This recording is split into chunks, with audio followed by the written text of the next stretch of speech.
अनीता सिंह यादव है। मैं बाल कल्याण समिति सदस्य हूँ। हमारे यहाँ पॉक्सो से रिलेटेड बच्चियाँ आती हैं, चाइल्ड लेबर से संबंधित बच्चे आते हैं, जो बच्चे चोरी करते हैं। ऐसे केसेस के बच्चे जो 0 to 18 ईयर्स के बच्चे हमारे बाल कल्याण समिति में आते हैं। कुछ नवजात बच्चे जिनको लोग लो क्लास के डर से कहीं झाड़ियों में फेंक देते हैं, इस तरह के नवजात बच्चे भी हमारे यहाँ आते हैं। और इन बच्चों को हम मोहम्मदाबाद में हमारा शिशु गृह संचालित है, वहाँ पे हम उनको रिहेबिलिटेशन का कार्य करते हैं। और एक्चुअली हम लोग जब फील्ड में जाते हैं तो लोगों को बाल कल्याण समिति के बारे में तो पता है, लेकिन बाल कल्याण समिति किस तरह अपना काम करती है और किसके लिए करती है, इसकी जानकारी बहुत सारे लोगों को नहीं है। तो हम उन लोगों को इस बात के लिए अवेयर करते हैं कि हमारे पास बच्चों से रिलेटेड जितनी भी प्रॉब्लम्स आ रहे हैं, आप हमारे संस्था से जुड़िए और हमसे डायरेक्ट आप कांटेक्ट करके उन समस्याओं का निदान आप इजली कर सकते हैं। और हम इसके लिए 100% अपना योगदान करते हैं। जैसे अगर जो नवजात बच्चा है उसको हम शेल्टर प्रोवाइड करते हैं। अगर किसी बच्ची पॉक्सो से रिलेटेड केसेस में आती हैं तो उनका हमारे ऑफिस में एक अलग से कमरा भी है उनके लिए, जहाँ पे हम बच्चियों को इंडिविजुअल काउंसलिंग करते हैं, उनसे समस्याओं से रिलेटेड बातें करते हैं उनसे, और उनके पेरेंट्स को अलग से हम काउंसलिंग करते हैं।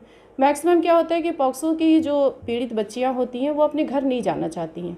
ऐसी स्थिति में पेरेंट्स भी कुछ ऐसे होते हैं जो अपने घर लेकर जाना नहीं चाहते हैं।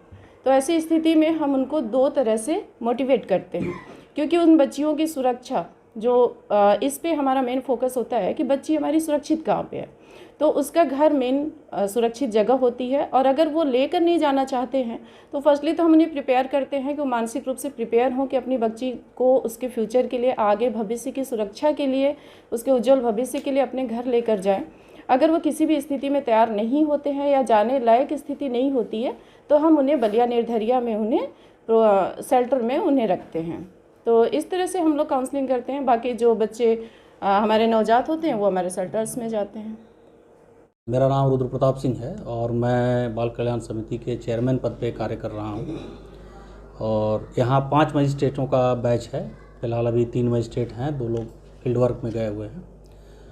कार्यों के विषय में अगर बताया जाए तो कार्य इसमें CNCP मतलब देखभाल करने वाले जितने भी बच्चे हैं वो सब हमारे पोर्टफोलियो के अंतर्गत ही आते हैं। इसमें सहयोगी रूप से जो जिला बाल संरक्षण इकाई है, जिसमें DPO साहब प्रोबेशन विभाग है, वो इसमें सहयोगी रूप में काम करते हैं और जिला प्रोबेशन अधिकारी ही जिला बाल संरक्षण अधिकारी भी हैं। कुल मिला के अगर देखा जाए तो हमारा जो पोर्टफोलियो है उसमें बाल श्रम करने वाले बच्चे, भीख मांगने वाले बच्चे, स्ट्रीट सिचुएशन में जो बच्चे हैं वो हैं, उस तरह के बच्चे हमारे यहाँ प्रस्तुत होते हैं या किसी के द्वारा प्रस्तुत किए जाते हैं, चाहे वो पुलिस हो या सामान्य नागरिक हो या चाइल्ड लाइन हो, या बच्चा खुद भी हमारे यहाँ आके प्रस्तुत हो सकता है और अपने विषय में सुरक्षा और संरक्षण की मांग कर सकता है।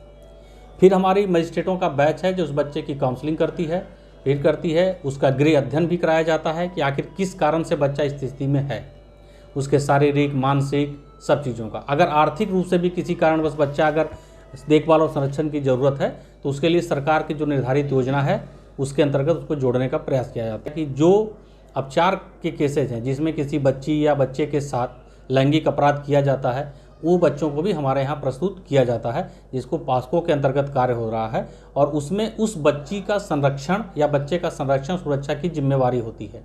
और जनपद स्तर में इसमें साथ हम लोग पुलिस के भी सहयोगी है, जिसमें स्पेशल जुवेनाइल पुलिस है जो अपने जनपद में स्थापित है, उसके नोडल एडिशनल साहब हैं, उनके भी सहयोग होती है। जितने भी पुलिस का कोऑर्डिनेशन होता है उनके द्वारा किया जाता है, जितने भी पत्रावली की प्रेषित की जाती है सब उनके माध्यम से की जाती है। और सुरक्षा तंत्र की प्रक्रिया में हम लोग कार्य करते हैं।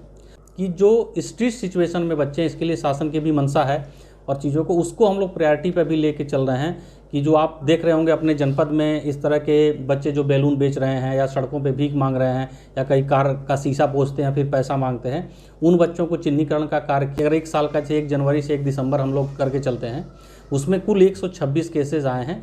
126 केसें में उसमें पुनर्वास के लिए प्राथमिकता के आधार पर सबसे पहले हम लोग माता पिता को प्राथमिकता पे लेते हैं कि बच्चा पुनर्वास में घर जाए तो सुरक्षित हो। उस केसेस में कुछ केस ऐसे हैं जिसमें बच्चा ट्रॉमा की स्थिति में है या उस तरह की स्थिति में है, तो उसे हम लोग बाल गृह में या शिशु गृह में रखा जाता है। लेकिन वो विषम परिस्थितियों में है, ज़्यादातर पुनर्वास केस है। और इस समय हमारे यहाँ सिर्फ 3 बच्चे ऐसे हैं जो होम में, बाकी हमने 100% के लगभग हम लोगों ने बच्चे को पुनर्वास के लिए घर भेजा हुआ है।